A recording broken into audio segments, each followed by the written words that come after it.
నా కారు చూడగానే గబగబా వెళ్ళి సాంబార్ పడబోసారంట. పప్పు ఏమో స్మెల్ వస్తుంది భయంకరంగా.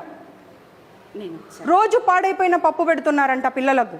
ఈవిడనేమో చెప్తా ఉంది ఆ ఇన్ఛార్జ్, ఇవాళ ఒక గరిటెకి బదులు 2 గరిటెలు పోసుకొని తిన్నారమ్మా అని.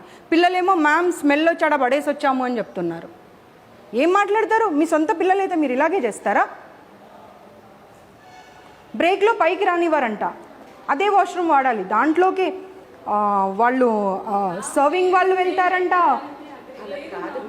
లేదు, నేను ఇంకా మీరు అనుకుంటున్నారు ఈవిడ వస్తుంది ఇలాగే వదిలేసి వెళ్ళిపోతుంది చూసుకొని అనుకుంటున్నారు, కానీ I'm not going to leave this time because I have given enough time ఇచ్చాను సర్దుకోండి అని. బట్ మారడం లేదు మేనేజ్మెంట్. అసలు పెంట మొహం అని తిడతారంట.